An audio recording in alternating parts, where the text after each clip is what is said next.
Complete ആയിട്ടില്ല തോന്നുന്നു. ഉണ്ട്. നമ്മൾ കഴിഞ്ഞ ദിവസം റെക്ടിഫിക്കേഷൻ കാര്യം പറഞ്ഞിട്ടുണ്ടായിരുന്നു. അതുപോലെ തന്നെ വേറൊരു ഭാഗം, അതായത് നമ്മുടെ ഡ്യൂപ്ലിക്കേറ്റർ, അതൊക്കെയാണ് പറഞ്ഞത്. അപ്പൊ നമ്മൾ ക്ലീനിങ് ചെയ്യാനായിട്ട്, ഇപ്പൊ ക്ലീൻ എന്തിനാണ് ചെയ്യണമെന്ന് നമുക്ക് തോന്നാം. പക്ഷെ ടൈപ്പ്റൈറ്ററിന്റെ പാർട്സിൽ ക്ലീനിങ് എന്ന് പറഞ്ഞു കഴിഞ്ഞാൽ വളരെ ഇമ്പോർട്ടന്റ് ആയിട്ടുണ്ട്. കുറച്ച് ക്വസ്റ്റ്യൻസ് ഒക്കെ ഏത് തരത്തിലുള്ള മെറ്റീരിയൽ യൂസ് ചെയ്തിട്ടാണ് നമ്മൾ ക്ലീൻ ചെയ്യുന്നത് എന്നുള്ളതൊക്കെ നമുക്ക് ചോദിക്കേണ്ട കാര്യങ്ങളാണ്. അപ്പൊ അത് നമ്മൾ കൃത്യമായിട്ട് തന്നെ പഠിക്കണം. ഈ ഒരു ഫോട്ടോയിൽ നോട്ട് നിങ്ങൾക്ക് കിട്ടിയിട്ടുണ്ടാവും ചിലപ്പോൾ. ഈ ഒരു ഇമേജിൽ കാണുന്നത് low handle brush, type cleaning brush, wire brush. അപ്പൊ അതിന്റെ നമ്പർ അവിടെ കൊടുത്തിട്ടുണ്ട്. അത് ഇങ്ങനെ ഇരിക്കുന്നത് നമ്മുടെ ആ ഒരു മനസ്സിൽ അതിന് പിക്ചർ ഒക്കെ ഒന്ന് വരണം. കണ്ടോ, ലോങ് ഹാൻഡിൽഡ് ബ്രഷ് എന്ന് പറഞ്ഞു കഴിഞ്ഞാൽ ആ ഒരു പിടിക്കാനായിട്ട് ഇത്രയും നീളമുണ്ട് അതിന്റെ ചെറിയ അറ്റത്ത് മാത്രമാണ് ആ ഒരു ബ്രഷിന്റെ ഒരു മെറ്റീരിയൽ വരുന്നത്. അതുപോലെ തന്നെ type cleaning brush, type clean ചെയ്യാനായിട്ടുള്ള രണ്ടാമത്തെ, കണ്ടോ, നമ്മൾ ടൈപ്പ് ചെയ്യുന്ന ആ ഒരു ടൈപ്പ് ക്ലീൻ ചെയ്യാൻ വേണ്ടിയിട്ടുള്ള ഒരു ബ്രഷാണത്.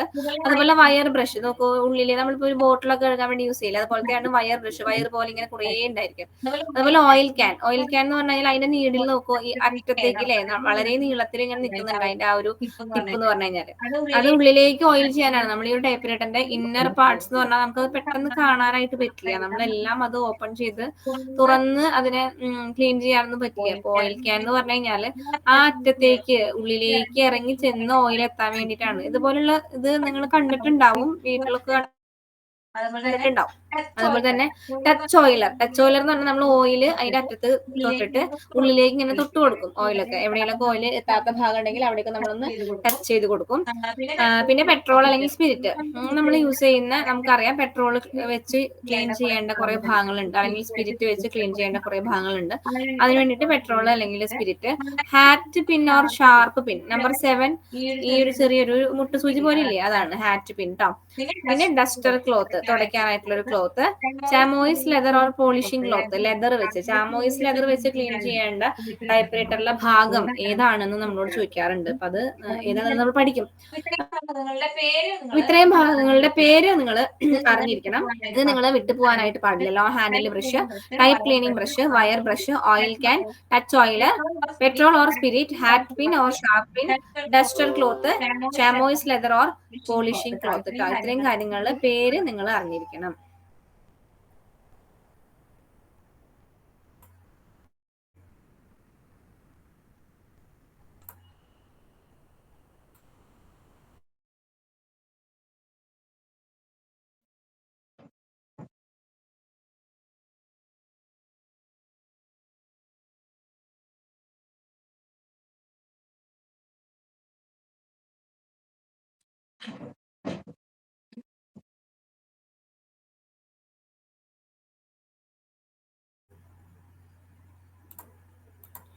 നമുക്ക് നോക്കാം ഇനി എന്തൊക്കെയാണെന്നുള്ളത് നോക്കാം. Long handled brush is used to clean the outer parts, external parts of the typewriter. Example, carriage, type bar, type segment, and etc. ഇത്രയും കാര്യങ്ങൾ ലോ ഹാൻഡിൽഡ് ബ്രഷ് എന്ന് പറഞ്ഞു കഴിഞ്ഞാൽ ഇത്രയും നീളത്തിലുള്ള ആ ഒരു ബ്രഷ് നമ്മൾ യൂസ് ചെയ്യുന്നത് എക്സ്റ്റേണൽ പാർട്സ് ക്ലീൻ ചെയ്യാൻ വേണ്ടിയിട്ടാണ്. ഇനി നോക്കൂ, ടൈപ്പ് ക്ലീനിങ് ബ്രഷ് ആയിരിക്കും വിത്ത് പെട്രോൾ. നമ്മൾ അവിടെ ടൈപ്പ് ഹെഡ്സ് നമ്മൾ സോൾഡർ ചെയ്ത് വെച്ചിട്ട് ആ ഒരു ടൈപ്പ് ഫേസ്.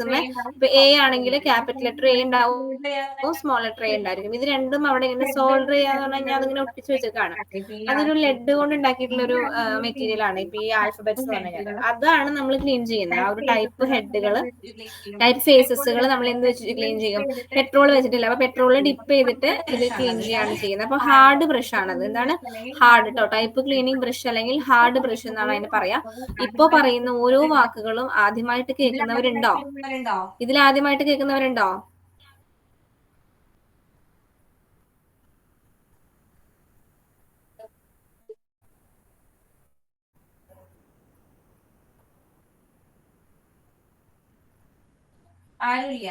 ആരുമില്ല. പക്ഷെ ഇത് അപ്പൊ കേൾക്കാത്തവരുണ്ടെങ്കിൽ ഇതിന്റെ ഈ ഒരു ടേമായിട്ട് നിങ്ങൾക്ക് ബന്ധം ഉണ്ടാവണം, എന്നാലാണ് മനസ്സിലാവുള്ളൂ. അല്ലെങ്കിൽ നിങ്ങൾക്ക് ഇത് അങ്ങോട്ടും ഇങ്ങോട്ടും കൺഫ്യൂഷൻ ആയിട്ട് വരും. ഇനി wire brush used to clean the inner parts. Interior parts clean ചെയ്യാനാണ് നമ്മൾ വയർ ബ്രഷ്, ഞാൻ പറഞ്ഞ ഉള്ളിലേക്ക് ഇറങ്ങി ചെന്നത് ഇങ്ങനെ ക്ലീൻ ചെയ്തെടുക്കാനായിട്ടാണ്, ഇന്നർ പാർട്സ് ക്ലീൻ ചെയ്യാനായിട്ടാണ് യൂസ് ചെയ്യുന്നത്. Oil can is used for oiling the outer parts. Only typewriter oil or 3-in-1 oil is used for oiling the എന്ന് പറയുന്നത് ഔട്ടർ പാർട്സ് ക്ലീൻ ചെയ്യാനാണ്. ഓയിൽ ക്യാൻ എന്ന് പറഞ്ഞാൽ ഔട്ടർ പാർട്സ് ക്ലീൻ ചെയ്യാനാണ്. Only typewriter oil or 3-in-1 oil is used for oiling the typewriter. ഇത് മാത്രമാണ്, ആ ഒരു ടൈപ്പറൈറ്റർ ഓയിൽ മാത്രമാണ് ഓയിൽ ചെയ്യാനായിട്ട് യൂസ് ചെയ്യുള്ളൂ. Touch Euler is used to oil in the interior parts. കണ്ടോ, ഉള്ളിലുള്ളത് ഉള്ളിൽ നമുക്ക് ഭാഗത്താണെങ്കിൽ നമ്മൾ ടച്ച് ഓയിലർ വെച്ച് അത് കറക്റ്റ് ആയിട്ട് ഉള്ളിലേക്ക് എത്താത്ത ഭാഗത്താണെങ്കിൽ നമ്മൾ ഈ ടച്ച് ഓയിലർ വെച്ച് ടച്ച് ചെയ്ത് കൊടുക്കാണ് ചെയ്യുന്നത്. എസ്കേപ്മെന്റ് വീല്, ഡോഗ് ബ്ലോക്ക്, അതൊക്കെ ഉള്ളിലാണ് അല്ലെ. Petrol or spirit is used to clean the rubber parts എന്ന് ചോദിച്ചു കഴിഞ്ഞാൽ നമുക്ക് അറിയണം അത് പെട്രോൾ അല്ലെങ്കിൽ സ്പിരിറ്റ് ആണ്. ഈ പെട്രോൾ അല്ലെങ്കിൽ സ്പിരിറ്റ് യൂസ് ചെയ്തുകൊണ്ട് ക്ലീൻ ചെയ്യാനായിട്ട് പാടുന്ന അല്ലെങ്കിൽ ക്ലീൻ ചെയ്യേണ്ടതായിട്ടുള്ള പാർട്സ് ആണ് എന്ത്, റബ്ബർ പാർട്സ്. അത് കറക്റ്റ് ആയിട്ട് ഓർത്ത് വെക്കണം. അത് പ്രീവിയസ് ഇയർ ക്വസ്റ്റ്യൻസ് ആണ് കേട്ടോ. പെട്രോൾ അല്ലെങ്കിൽ സ്പിരിറ്റ് വെച്ചിട്ട് ക്ലീൻ ചെയ്യേണ്ട ഭാഗങ്ങൾ അല്ലെങ്കിൽ റബ്ബർ പാർട്സ് ഏത് വെച്ച് ക്ലീൻ ചെയ്യണം എന്നുള്ളതൊക്കെ നമ്മളോട് ചോദിച്ചിട്ടുണ്ട്. Cylinder, feed rolls, type faces, type segment and etcetera. Hat pin or sharp pin is used to clean the dirt and dust which is filled in the slot. അതായത് നമുക്ക് A E O U എന്നൊക്കെ പറഞ്ഞു കഴിഞ്ഞാൽ എയുടെ ഉള്ളിൽ നമുക്കറിയാം അല്ലെ, നമ്മൾ ടൈപ്പ് ചെയ്യുമ്പോൾ എ എന്നുള്ളത് റൗണ്ട് ഷേപ്പാണ്. അപ്പൊ അതിനുള്ളിൽ നമുക്ക് ഡസ്റ്റ് പിടിക്കാം, പേപ്പറിൽ നിന്നുള്ള പൊടിയൊക്കെ അതിനുള്ളിൽ ഇങ്ങനെ ക്ലോഗ് ചെയ്ത് വെക്കാം. ക്ലോഗ് ചെയ്ത് വെക്കാം, അതായത് ക്ലോഗ്ഡ് ആവാന്ന് പറഞ്ഞാൽ കട്ട പിടിച്ചിരിക്കാം. ക്ലോഗ്ഡ് ഓയിൽ എന്ന് പറഞ്ഞാലും കട്ട പിടിച്ച് ഓയിൽ ഇരിക്കുന്നത് തന്നെയാണ്. അപ്പൊ ഓയിലുള്ളിലൊക്കെ ഇരിക്കില്ല, യു ഡിയുടെ ആ ഉള്ളില്, ജിയുടെ ആ റൗണ്ടിനുള്ളില്, ഇങ്ങനെയുള്ള വാക്കുകളുടെ ഇടയിൽ, അക്ഷരങ്ങളുടെ ഇടയിലൊക്കെ നമുക്ക് ഇതിൽ നിറഞ്ഞിരിക്കുന്നുണ്ടാവും പൊടി. അപ്പൊ എന്ത് സംഭവിക്കും, ഏതടിക്കുന്ന സമയത്ത് അത് ആ ഒരു മഷി ഫുള്ളായിട്ട് അവിടെ പതിയും. അപ്പൊ ഏന്നുള്ള ആ ഉള്ളിലുള്ള ഒരു ഗ്യാപ്പ് അവിടെ വന്നു എന്ന് വരിക. അതുപോലെ ടൈപ്പ് ചെയ്യുന്ന സമയത്ത് ഒരു ചെറിയൊരു ഡോട്ട് പോലെ എനിക്ക് തോന്നാം, കാരണം അത്രയും മഷി അവിടെ പടരും, ഉള്ളിൽ ഇങ്ങനെ വേസ്റ്റ് അല്ലെങ്കിൽ ഡസ്റ്റ് പൊടി പടലങ്ങൾ ഇരിക്കുന്നത് കൊണ്ട്. അപ്പൊ അതിങ്ങനെ നമുക്ക് എങ്ങനെ ഇതേപോലെ ബ്രഷ് വെച്ച് ക്ലീൻ ചെയ്ത് കഴിഞ്ഞാൽ അത് പോവില്ല. പകരം നമ്മൾ എന്ത് ചെയ്യും, സൂചി കൊണ്ട് ഇങ്ങനെ കുത്തിയെടുക്കും അല്ലെ, സൂചി കൊണ്ടോ അല്ലെങ്കിൽ ഒരു ചെറിയ നീഡിൽ കൊണ്ടോ കുത്തിയെടുക്കും. അങ്ങനെ ആലോചിച്ചാൽ മതി. അതിന് വേണ്ടിയിട്ടാണ് നമ്മൾ ഹാറ്റ് പിൻ അല്ലെങ്കിൽ ഷാർപ്പ് പിൻ, മുട്ടുസൂചി പോലുള്ള സാധനങ്ങൾ നമ്മൾ അങ്ങനെ കുത്തി ക്ലീൻ ചെയ്യും. അതിനാണ് അത് യൂസ് ചെയ്യുന്നത് കേട്ടോ. പൊടികളൊക്കെ ഇങ്ങനെയുള്ള എ ഇ ഒ യു എന്ന് പറഞ്ഞ ആ ഒരു ഡി എന്ന് പറഞ്ഞ ആൽഫബറ്റ്സിന്റെ ഇടയിലൊക്കെ, അതിന്റെ ആ ഒരു റൗണ്ട് ഷേപ്പിനുള്ളിലൊക്കെ ഡസ്റ്റുകള് ഇങ്ങനെ കട്ട പിടിച്ചിരിക്കാനായിട്ടുള്ള ചാൻസ് ഉണ്ട്. അപ്പൊ അതൊക്കെ ഇങ്ങനെ കുത്തിയെടുക്കാനായിട്ടാണ് എന്ത് യൂസ് ചെയ്യുന്നത്, എന്ത് യൂസ് ചെയ്യുന്നത്, ഹാറ്റ് പിൻ യൂസ് ചെയ്യുന്നത്. പിന്നെന്താണ് ഡസ്റ്റർ ക്ലോത്ത് എന്ന് പറഞ്ഞാല്, duster and for wiping out the excess oil in the carriage way roads. നമ്മള് ഒരുപാട് ഓയിലൊക്കെ കൊടുക്കുമ്പോൾ അത് ഓയിൽ കൊടുക്കുമ്പോൾ ചിലപ്പോൾ ഒലിച്ച് പുറത്തേക്ക് ഇറങ്ങാം അല്ലെ, അതെല്ലാം വൈപ്പ് ചെയ്യാനായിട്ട്, തുടച്ചെടുക്കാനായിട്ടാണ് നമ്മൾ ഡസ്റ്റർ ക്ലോത്ത് യൂസ് ചെയ്യുന്നത്. ഇനി ചാമോയിസ് ലെതർ. അപ്പൊ നമ്മളോട് ചോദിക്കാറുണ്ട് നിക്കൽ പാർട്സ് ക്ലീൻ ചെയ്യേണ്ടത് എന്തുകൊണ്ടാണ് ചോദിക്കാറുണ്ട്. നിക്കൽ പാർട്സ് ക്ലീൻ ചെയ്യേണ്ടത് എന്ത് ഉപയോഗിച്ചിട്ടാണ്, എന്താണ് ചാമോയിസ് ലെതർ. അതും പ്രീവിയസ് ഇയർ ക്വസ്റ്റ്യൻ ആണ്, ഒരുപാട് ക്വസ്റ്റ്യൻ പേപ്പറിൽ കണ്ടിട്ടുള്ള ഒരു ക്വസ്റ്റ്യൻ ആണ്. ചാമോയിസ് ലെതർ ഉപയോഗിച്ചിട്ടാണ് നിക്കൽ പാർട്സ് ക്ലീൻ ചെയ്യേണ്ടത്. ഓക്കെ, നിക്കൽ പാർട്സ് ക്ലീൻ ചെയ്യേണ്ടത് ചാമോയിസ് ലെതർ യൂസ് ചെയ്തിട്ടാണ്. ഇനി കെയർ ടേക്കിംഗ് ഓഫ് ടൈപ്പ്റൈറ്റർ എന്ന് പറഞ്ഞ് കൊടുത്തിട്ടുണ്ട്. ഇത് കൃത്യമായി നമുക്ക് അറിഞ്ഞിരിക്കണം. Should clean the typewriter daily. നമ്മുടെ ടൈപ്പ്റൈറ്റർ ഡെയിലി ക്ലീൻ ചെയ്യണം, ഡെയിലി ടൈപ്പ്റൈറ്റർ ക്ലീൻ ചെയ്യണം.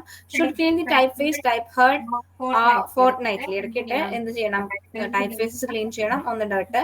ഷുഡ് ഓയിൽ ടൈപ്പ്റൈറ്റർ മന്ത്ലി, എല്ലാ മാസവും ഓയിൽ ചെയ്തിട്ടുണ്ടായിരിക്കണം. Overhauling should be done once in a year. ഒരു വർഷത്തിലിടയിൽ ഇതൊക്കെ അഴിച്ചു പണിത് കൃത്യമായി ക്ലീൻ ചെയ്യണം.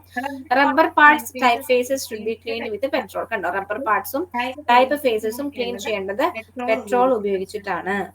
ഇനി നോക്കൂ, care should be given while packing. നമ്മളെ ടൈപ്പ്റൈറ്റർ ഒരു സ്ഥലത്തേക്ക് കൊണ്ടുപോവാണ്, അത് പാക്ക് ചെയ്ത് വേറെ എവിടേക്കെങ്കിലും അത് കൊണ്ടുപോവാണെങ്കിൽ നമ്മൾ എങ്ങനെയാണ് അത് കൊണ്ടുപോകേണ്ടതെന്നാണ് പറയുന്നത്. Brings the carriage to the centre. Carriage മിഡിലായിരിക്കണം അല്ലെ, അങ്ങോട്ട് നമ്മൾ ലെഫ്റ്റ് സൈഡിലേക്കോ അല്ലെങ്കിൽ റൈറ്റ് സൈഡിലേക്കോ ഓടിക്കെടുക്കരുത്, മിഡിലായിരിക്കണം. To marginal stop should be brought to the centre.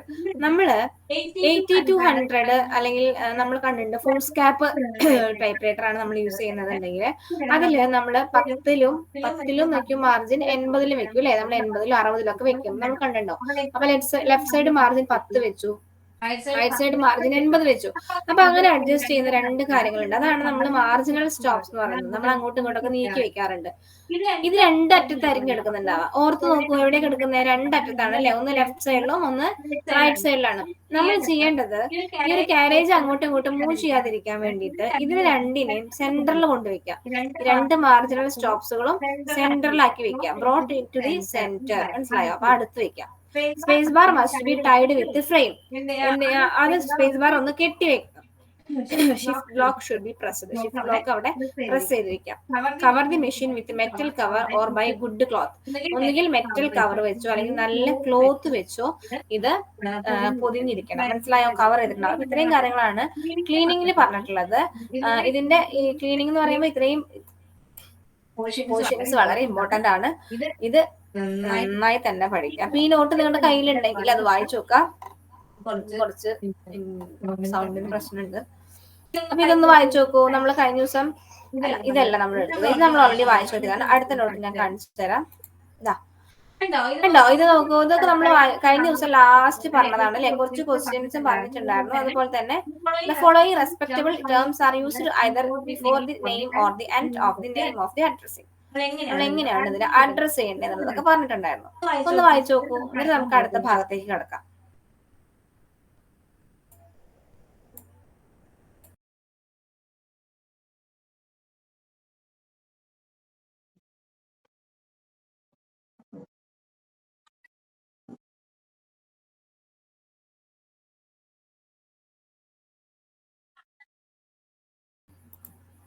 Screen കാണുന്നില്ലേ? കാണുന്നുണ്ട്. നമുക്ക് ടൈപ്പ്റൈറ്ററില് ഏറ്റവും മുകൾ ഭാഗത്ത് നമ്മുടെ താഴെയായിട്ട് ഈ ഒരു കാരേജ് സിലിണ്ടർ ഉണ്ട്. തൊട്ട് താഴെയായിട്ട് ഈ ഒരു കാരേജ് റാക്കിലാണ് നമ്മളിത് തോടുന്നത്. അപ്പൊ ഇത് കാരേജ് ഇങ്ങനെ ഇതിന്റെ കാരേജ് ആണ്. ഇനി അതിന്റെ താഴെ ഇതിൽ കാരേജ് റാക്കിലാണ് അല്ലെ? ഇതിങ്ങനെ ഓടിക്കൊണ്ടിരിക്കുന്നത് കാരേജ് റാക്കിലാണ്. സോ ഇതിന്റെ താഴെയായിട്ട് ഒരു വീൽ ഇങ്ങനെ കറങ്ങുന്നുണ്ട്. ഇതിന് താഴെ ഒരു വീല് കറങ്ങുന്നുണ്ട്. ചെറിയൊരു വീലാണ്. ഇതിനെയാണ് നമ്മൾ പിനിയൻ വീൽ എന്ന് പറയുന്നത്. ആദ്യമായിട്ട് കേൾക്കുന്നവരും അതുപോലെ മനസ്സിലാത്തവരും ഒക്കെ നന്നായി ശ്രദ്ധിക്കണം. നമുക്ക് ഈ ഒരു ഓർഡർ നമ്മുടെ ടൈപ്പ്റൈറ്റർ മെക്കാനിസം ഒരിക്കലും മറന്നു പോയില്ല. ഇത് എപ്പോഴും നമുക്ക് ഓർമ്മ ഉണ്ടാവും. അപ്പൊ ഈ ഒരു പിനിയൻ വീല് ഇനിയുള്ളതെല്ലാം ഇന്നർ ഭാഗത്താണ്. അതായത് ഇന്നർ പോർഷനിലാണ്. നമുക്ക് കാണാനായിട്ട് പറ്റില്ല. ഈ പിനിയൻ വീല് നമുക്ക് ശ്രദ്ധിക്കാനൊന്നും പറ്റില്ല. കാരണം നമ്മൾ ടൈപ്പ്റൈറ്റർ നന്നായി നീക്കി പിടിച്ചാൽ മാത്രമേ നമ്മൾ ഇതിനെ കാണുള്ളൂ. ടൈപ്പ്റൈറ്ററില് കാരേജ്, ഈ ഒരു കാരേജിന് ആ ഒരു ടെൻഷൻ നൽകുന്നത് എന്ത് വഴിയാണ്? ടെൻഷൻ കിട്ടുന്നത് എന്ത് വഴിയാണ്? ഈ ഇന്നർ പാർട്സിലെ നമുക്കൊരു എന്താണ്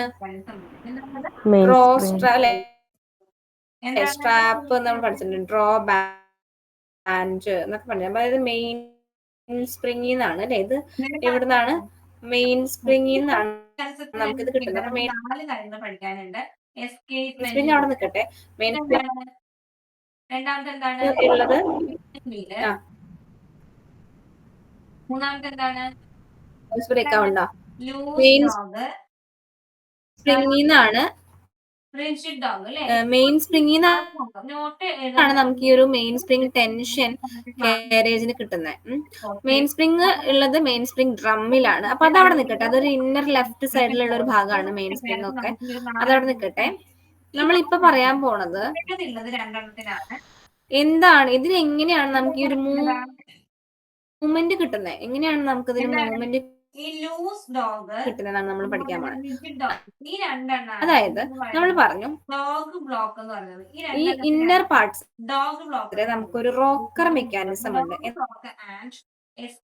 എന്നുള്ളത് റോക്കർ മെക്കാനിസം എന്താണ്, എന്താ പറയണേ? കേട്ടില്ലല്ലോ, എന്തായാലും പറഞ്ഞതാണോ? ഓക്കെ. ഈ റോക്കർ വീല് പിന്നെന്താണ്? രണ്ടാമത്തെ എന്താണ്? Pinion wheel. മൂന്നാമത്തെ എന്താണ്? ലൂസ്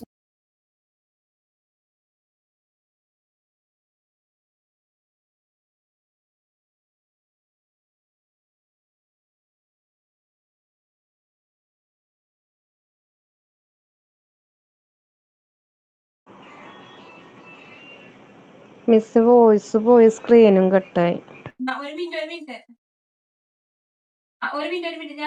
ഒരു മിനിറ്റ് ഞാൻ പറഞ്ഞു എന്റെ പെട്ടെന്ന് ഇത് പോയത്. ഒരു സെക്കൻഡ്.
അതായത് ഇപ്പൊ കാണുന്നില്ലേ?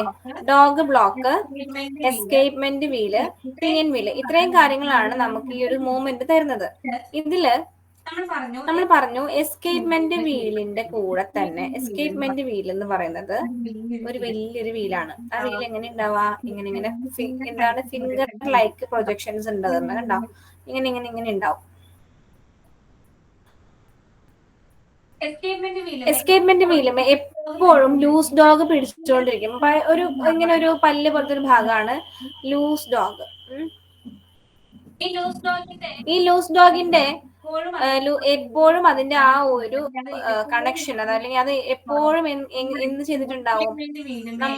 നമ്മുടെ ഈ എസ്കേപ്മെന്റ് വീലുമേ ആയിരിക്കും കണക്ട് ചെയ്തിട്ടുണ്ടാവും. ഒരെണ്ണം ഇങ്ങനെ പിടിച്ചിട്ടുണ്ടാവും. അതായത് അറ്റ് റെസ്റ്റിലിരിക്കുന്ന സമയത്ത് ലൂസ് ഡോഗിന്റെ ഒരു പല്ല് എസ്കേപ്മെന്റ് വീലുമേ ആയിരിക്കും. ഇനി വെൻ കീബോർഡിൽ ആക്ട് വന്നു കഴിഞ്ഞാൽ കീബോർഡിലെ ഒരു അക്ഷരം നമ്മൾ പ്രസ് ചെയ്യുന്ന സമയത്ത് എന്ത് സംഭവിക്കും?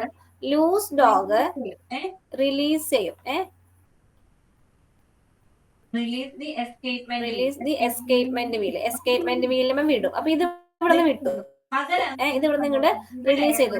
പകരം എന്ത് സംഭവിക്കും? ഇവിടെ റിജിഡ് ഡോഗ് ഉണ്ട്. റിജിഡ് ഡോഗ് ഇവിടുന്ന് അടുത്ത പല്ലിൽ കയറി പിടിക്കും. അപ്പൊ ഇത് ഇങ്ങോട്ട് തിരിഞ്ഞു, അല്ലെ ഇങ്ങോട്ടേക്ക് തിരിഞ്ഞു, എങ്ങോട്ടേ ആയിക്കോട്ടെ, എവിടെ തിരിഞ്ഞു, അതായത് റൈറ്റിലേക്കോ ലെഫ്റ്റിലേക്കോ. അത് ഇവിടെ റിജിഡ് ഡോഗ് ആണെങ്കിൽ ഇപ്പുറത്തായിരിക്കുമല്ലോ പിടിക്കുക. നമുക്കൊരു ബോക്സ്, ഒരു സ്ക്വയർ ടൈപ്പ് സ്ഥലത്താണ് ഈ റിജിഡ് ഡോഗ് ലൂസ് ഡോഗ് ഇരിക്കുന്നത്. അപ്പൊ ഇങ്ങോട്ട് പിടിച്ചു.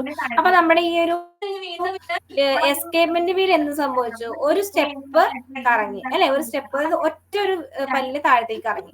അത് കഴിഞ്ഞ് വീണ്ടും ഇത് ആ ഒരു നമ്മള് ഒരു എ എന്ന് പറഞ്ഞ ലെറ്റർ അടിക്കുന്ന സമയത്താണ് സംഭവിക്കുന്നത്. ആ ലെറ്ററിൽ നിന്ന് വിട്ട് കഴിഞ്ഞാല് വീണ്ടും ലൂസ് ഡോഗ് കയറി അടുത്താൻ പിടിക്കും, അല്ലെ? അത് കഴിഞ്ഞ് നമ്മൾ എന്ന് അടിക്കണം. അപ്പൊ എൻ അടിക്കുന്ന സമയത്ത് എന്ത് സംഭവിച്ചു? അടിക്കുന്ന സമയത്ത് ലൂസ് ഡോഗ് ഇവിടുന്ന് റിലീസായി, പകരം റിജിഡ് ഡോഗ് പിടിച്ചു. അപ്പൊ അടുത്ത സ്റ്റെപ്പ് കറങ്ങി. അങ്ങനെ എസ്കേപ്മെന്റ് വീൽ ഇങ്ങനെ കറങ്ങിക്കൊണ്ടിരിക്കുകയാണ്. നമ്മൾ പഠിച്ചിട്ടുണ്ട് എസ്കേപ്മെന്റ് വീൽ ആൻഡ് വേറൊരു വീൽ. ഏത് വീലാണ്? Is fixed on the same shaft. ഏത് വീലാണ്? എസ്കേപ്മെന്റ് വീൽ ആൻഡ് ഏതാണ്? പിനിയൻ വീൽ, അല്ലെ? എവിടെയാണ് വെച്ചിട്ടുള്ളത്? എവിടെ? Fixed on the same shaft. ഒരു ചെറിയൊരു കമ്പി കഷ്ണത്തിന് രണ്ടും കൂടി കോർത്തിട്ടേക്കാണ്. സെയിം ഷാഫ്റ്റില് അല്ലെ, രണ്ടെണ്ണം കൂടി കോർത്തിട്ടേക്കാണ്. അപ്പൊ നമ്മൾ എന്ത് സംഭവിക്കും, ഈ എസ്കേപ്മെന്റ് വീല്, അതായത് ഇത്രയും വലിയ വീലും അതുമ്പോ തന്നെ ഒരു കമ്പിയുടെ അപ്പുറത്തേക്ക് ഒരു പിനിയൻ വീൽ ഇങ്ങനെ ഇട്ടിട്ടുണ്ട്. ഈ എസ്കേപ്മെന്റ് വീൽ റൊട്ടേറ്റ് ചെയ്യുന്നതിനനുസരിച്ച് എന്ത് സംഭവിക്കും, ഈ പിനിയൻ വീലും കറങ്ങിക്കൊണ്ടിരിക്കും. അപ്പൊ ഈ പിനിയൻ വീലിന്റെ മുകളിലാണ് അല്ലെ, അത് നമ്മൾ പഠിച്ചിട്ടുണ്ട്. കാരേജ് മൂവ്സ് ഓൺ ദി, എവിടെ കാരേജ് മൂവ്സ് ഓൺ ദി, എവിടെയാണ് കാരേജ് മൂവ് ചെയ്യുന്നത്? കാരേജ് എവിടെ മൂവ് ചെയ്യുന്നു? Pinion wheel. പിനിയൻ വീലാണ് കാരേജ് മൂവ് അല്ലേ. അപ്പൊ നമ്മൾ കറങ്ങി, അതിനോടൊപ്പം തന്നെ പിനിയൻ വീലും കറങ്ങി. ആ ഒരു ഒറ്റ ഫിംഗർ അല്ലെങ്കിൽ ആ ഒരു ഫിംഗർ ലൈക്ക് പ്രൊജക്ഷൻ, നമ്മളിങ്ങനെ ഒരു പല്ല് പോലെ നിൽക്കുന്ന ഒരു പല്ല് ഇങ്ങോട്ട് നീങ്ങിയാൽ ഒരു പല്ല് തന്നെ പിനിയൻ വീലും കറങ്ങും. ആ ഒരു ഡിഗ്രി തന്നെ എന്ത് സംഭവിക്കും, കാരേജും മൂവ് ചെയ്യും. മനസ്സിലായോ? അപ്പൊ അങ്ങനെയാണ് നമ്മുടെ കാരേജിന് സ്റ്റെപ്പ് ബൈ സ്റ്റെപ്പ് മൂവ്മെന്റ് കിട്ടുന്നത്. ഇങ്ങനെയാണ് എന്ത് കിട്ടുന്നത്, സ്റ്റെപ്പ് ബൈ സ്റ്റെപ്പ് മൂവ്മെന്റ് കിട്ടുന്നത്. ഇത് എന്ത് ആക്ട് ചെയ്യുമ്പോഴാണ് നമ്മുടെ ക്യാരക്ടർസ് അല്ലെങ്കിൽ നമ്മുടെ ആൽഫബറ്റ്സും അല്ലെങ്കിൽ ന്യൂമറിക്കൽ കീബോർഡ് എല്ലാം, ആ കീബോർഡിലുള്ള അക്ഷരങ്ങളെല്ലാം നമ്മൾ ടൈപ്പ് ചെയ്യുമ്പോൾ സംഭവിക്കുന്ന ഒരു രീതിയാണ്. അതായത് കാരേജ് ലെഫ്റ്റ് സൈഡിലേക്ക് സ്റ്റെപ്പ് ബൈ സ്റ്റെപ്പ് മൂവ് ചെയ്യുന്നു. ഇതാണ് അതിന്റെ തിയറി, ഉള്ളിലേക്ക് വരുന്ന ഭാഗം. മനസ്സിലായോ? ഇത്രയും മനസ്സിലായോ? മനസ്സിലായി.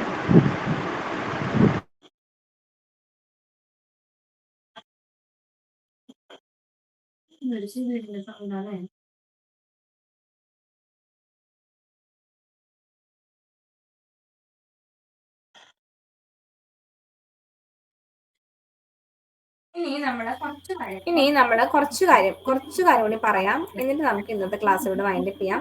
നമ്മൾ ഒഫീഷ്യൽ കമ്മ്യൂണിക്കേഷൻസ് പഠിക്കാനുണ്ട്. നമുക്ക് ഒഫീഷ്യൽ കമ്മ്യൂണിക്കേഷൻസ് കേട്ടോ, ഒഫീഷ്യൽ കമ്മ്യൂണിക്കേഷൻ. ഈ ഒഫീഷ്യൽ കമ്മ്യൂണിക്കേഷനിൽ നമ്മൾ ഫസ്റ്റ് പഠിക്കാനുള്ളത് ഗവൺമെന്റ് ഓർഡർ ആണ്. ഗവൺമെന്റ് ഓർഡർ എന്താണ്? ഗവൺമെന്റ് ഓർഡർ എന്ന് പറഞ്ഞു കഴിഞ്ഞാല് government orders are issued by the governor. അപ്പൊ എന്ത് പഠിക്കണം? Issued by governor. എഴുതി വെക്കുന്നവര് ഒന്ന് നോട്ട് ചെയ്ത് വെക്കുക. ഇഷ്യൂഡ് ബൈ ഗവർണർ അല്ലെ, ഗവർണർ ആണ് ഈ ഗവൺമെന്റ് ഓർഡർ ഇഷ്യൂ ചെയ്യുന്നത്. ഇനി എങ്ങനെയാണ് ഇറ്റ് ഈസ് ഓർഡർ എങ്ങനെ ടൈപ്പ് ചെയ്യുന്നത്? അബ്സ്ട്രാക്റ്റിലാണ് അല്ലെ. നമുക്ക് കണ്ടിട്ടുണ്ടാവും ഒരു അബ്സ്ട്രാക്ട് ടൈപ്പ് ഉണ്ടായിരിക്കും ഇതിൽ അല്ലെ, അബ്സ്ട്രാക്ട് മാറ്റർ ഇതിൽ ഉണ്ടായിരിക്കും. അബ്സ്ട്രാക്ട് ഇല്ലാത്ത ഒരു ഗവൺമെന്റ് ഓർഡർ ഇല്ല അല്ലെ, ഉണ്ടാവും. ഗവൺമെന്റ് ഓർഡർ ടൈപ്പ് ചെയ്യുന്നത് എത്ര ലൈൻ സ്പേസ് വിടണം നമ്മൾ ഗവൺമെന്റ് ഓർഡർ ടൈപ്പ് ചെയ്യുമ്പോൾ? ഡബിൾ സ്പേസ് ആണ് ഇത് വിടുന്നത്. ഓക്കെ, അപ്പോ ഗവർണർ ഇഷ്യൂഡ് ബൈ ഗവർണർ ആണ് നമ്മുടെ ഗവൺമെന്റ് ഓർഡർ ഇഷ്യൂ ചെയ്യുന്നത്. അബ്സ്ട്രാക്ട് മാറ്ററിലാണ് ഇത് ടൈപ്പ് ചെയ്യുന്നത്. അതുപോലെ തന്നെ ഡബിൾ ലൈൻ സ്പേസിലായിരിക്കണം ഈ ഒരു ഗവൺമെന്റ് ഓർഡർ ടൈപ്പ് ചെയ്യേണ്ടത്. ഓക്കെ, പിന്നെ നമ്മൾ ഉണ്ടാവും അതിന് അടിയിൽ എന്താ ഉണ്ടായിരിക്കുക, എന്താണ് ഇതിനെ നമ്മൾ സ്പെസിഫൈ ചെയ്തത്? എന്തുണ്ടായിരിക്കും? ഓർഡർ ഓഫ്, എന്തുണ്ടായിരിക്കുക? By the order of the governor. By the order of governor.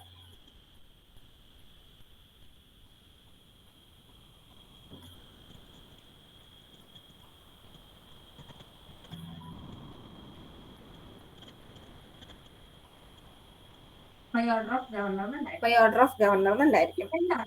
ഇനി എന്താണ് സർക്കുലേഴ്സ് എന്ന് പറഞ്ഞാൽ?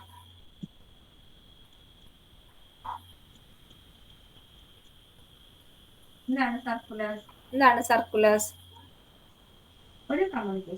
ഒരു കമ്മ്യൂണിക്കേഷൻ അല്ലേ, സെൻഡ് ടു എത്ര ആൾക്കാർക്കാണ്? സെൻഡ് ടു ദി സെവറൽ, കുറെ ആൾക്കാർക്ക് കേട്ടോ. സെവറൽ ഓഫീസേഴ്സിന് വേണ്ടിയിട്ടാണ് നമ്മൾ സർക്കുലർ എന്ന് പറയുന്നത്. ഓക്കെ, സർക്കുലർ എന്ന് പറഞ്ഞാൽ അങ്ങനെയാണ്, കുറെ പേർക്ക് അയക്കാനുണ്ടെങ്കിലാണ്. അതായത് കുറെ പേർക്ക് നമ്മൾ കണ്ടിട്ടുണ്ടാവും അല്ലെ, ഗവൺമെന്റ് സർക്കുലർ വന്നു, കുറെ ഡിപ്പാർട്ട്മെന്റിന് ഉണ്ടായിരിക്കും അല്ലെ. ഇനി എന്താണ് നോട്ടിഫിക്കേഷൻ? എന്താ നോട്ടിഫിക്കേഷൻസ് എന്ന് പറഞ്ഞു കഴിഞ്ഞാല്, notifications are the published in official gazettes. ഇത് നമുക്ക് നമ്മൾ എപ്പോഴാണ് കണ്ടിട്ടുള്ളത്? നമ്മൾ നോട്ടിഫിക്കേഷൻസ് നമ്മൾ കണ്ടിട്ടുണ്ട് അല്ലെ, PSC നോട്ടിഫിക്കേഷൻസ്. അപ്പൊ അത് ഒഫീഷ്യൽ ഗസറ്റ് ആണ്. നമ്മുടെ PSC നോട്ടിഫിക്കേഷൻസ് എവിടെ കാണുന്നത്? ഒഫീഷ്യൽ ഗസറ്റിലാണ് നമ്മൾ കാണുള്ളൂ അല്ലെ. അത് ഏതെങ്കിലും ഒരു ഇൻഫർമേഷൻസ് പബ്ലിക്കിന് അറിയിക്കാനായിരിക്കും അല്ലെ, നമ്മളെല്ലാവരും അറിയിക്കാനായിട്ടാണ് എന്ത് ചെയ്യുന്നത്?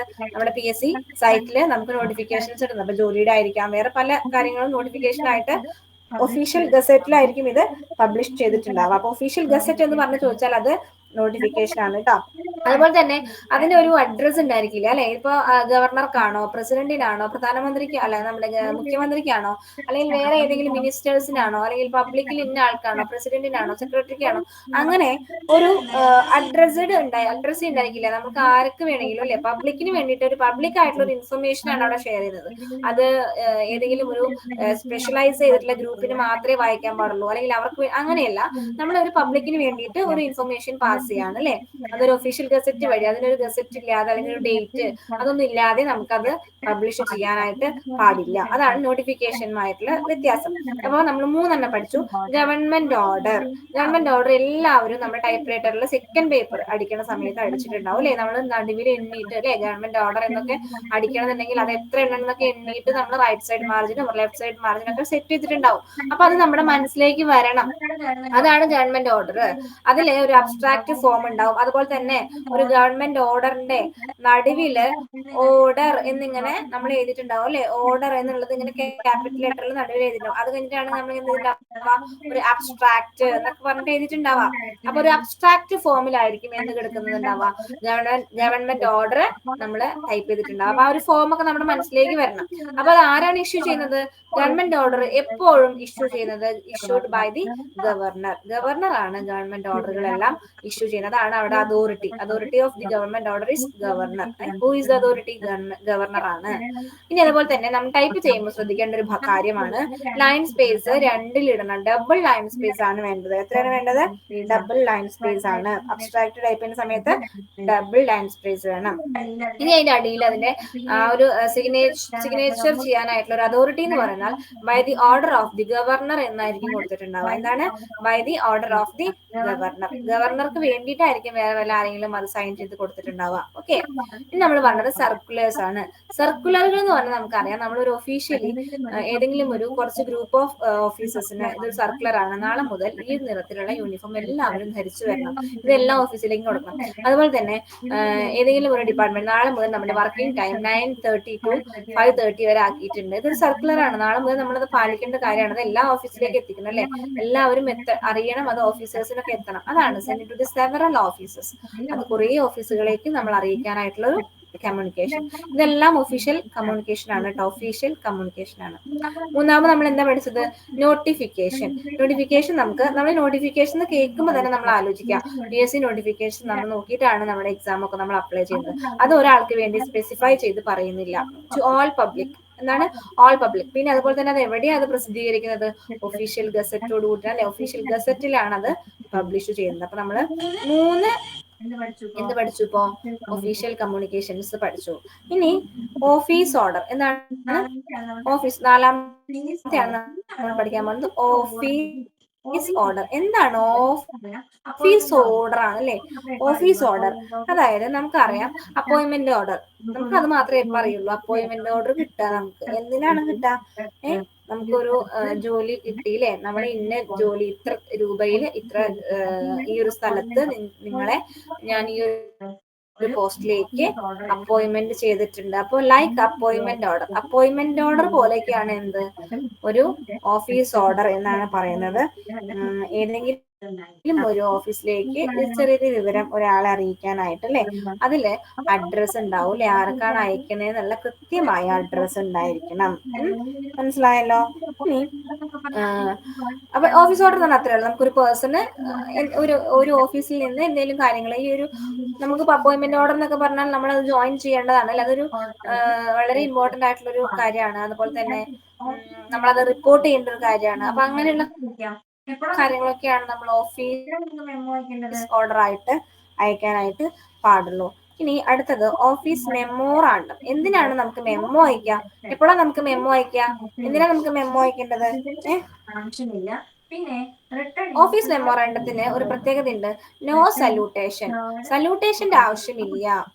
സല്യൂട്ടേഷൻ ആവശ്യമില്ല. പിന്നെ written in third person. Written in third person. അതായത് എന്തിനു വേണ്ടിയിട്ടാണ് മെമ്മോ കൊടുക്കുന്നത്? അതൊരു റിമൈൻഡർ ആണ് എന്നൊക്കെ ഓർത്ത് വെക്കണം. ഇപ്പൊ നമ്മുടെ സ്കൂളിലെ മെമ്മോ എപ്പോഴാണ് കൊടുക്കുക? കുട്ടികൾ കൃത്യമായി യൂണിഫോം ധരിച്ചു വന്നിട്ടില്ലെങ്കിൽ നമ്മൾ പറയണം നാളെ മുതൽ നീ യൂണിഫോം ധരിച്ചിട്ടില്ലെങ്കിൽ നിന്നെ ക്ലാസ്സിൽ നിന്ന് പുറത്താക്കും, അല്ലെങ്കിൽ ഇത് ലാസ്റ്റ് വാർണിംഗ് ആണ്. എന്താണിത്? അല്ലെ, റിമൈൻഡർ ആണ്, അല്ലെങ്കിൽ അതെന്താണ്, ഒരു വാർണിംഗ് ആണ് അല്ലെ, നിങ്ങൾക്കുള്ള വാർണിംഗ് ആണ്. നാളെയും കൂടി നീ യൂണിഫോം ധരിച്ചിട്ടില്ല എന്നുണ്ടെങ്കിൽ ക്ലാസ്സിൽ നിന്ന് പുറത്താക്കും, അല്ലെങ്കിൽ ഒരു 50 രൂപ ഫൈൻ വാങ്ങിക്കും. It's a reminder. അല്ലെങ്കിൽ 10-ാം തീയതിക്ക് മുമ്പ് നിങ്ങൾ ഇത് ഫീസ് അടച്ചില്ലെങ്കിൽ നിങ്ങളുടെ കുട്ടിയുടെ അഡ്മിഷൻ ഞങ്ങൾ ക്യാൻസൽ ചെയ്യും. It's a reminder. അതൊരു റിമൈൻഡർ ആണ്, നമ്മൾ അറിയിക്കുകയാണ് അല്ലെങ്കിൽ ഓർമ്മപ്പെടുത്താണ്, നിങ്ങൾ അത് ചെയ്തിരിക്കണം എന്ന് പറഞ്ഞിട്ടാണ് അല്ലെ.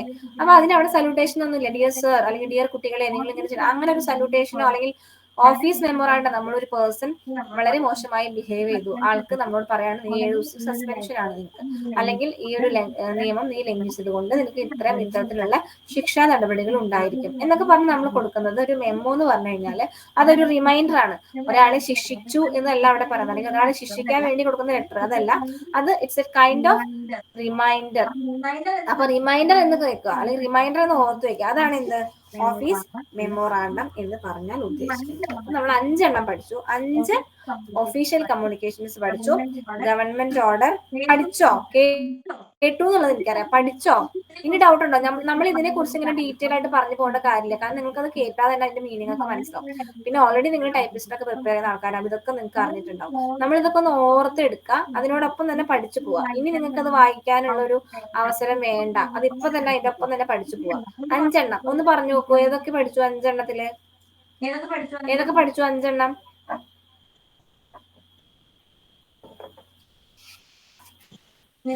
ഏതൊക്കെ പഠിച്ചു? 5 എണ്ണം. Government order, circular, notification, office order, office memo. ഇനി നമുക്ക് കുറച്ചുകൂടി പഠിക്കാനുണ്ട്. അത് നമ്മൾ കാരണം കുറച്ച് official letters, demi official letters, business letters, അങ്ങനെ കുറച്ചൊക്കെ നമ്മളത് നെക്സ്റ്റ് ക്ലാസ്സിൽ എടുക്കാം. അപ്പൊ നമ്മുടെ സാറ്റർഡേയുടെ ക്ലാസ്സോട് കൂടി നമ്മൾ ടൈപ്പ് റൈറ്ററിന്റെ പോർഷൻസ് എല്ലാം തീരും. അത് കഴിഞ്ഞിട്ടുള്ള വീക്കിൽ നമുക്ക് കുറച്ച് question papers, previous year question papers ഒക്കെ ഡിസ്കസ് ചെയ്യാം കേട്ടോ. അപ്പോൾ താങ്ക് യു.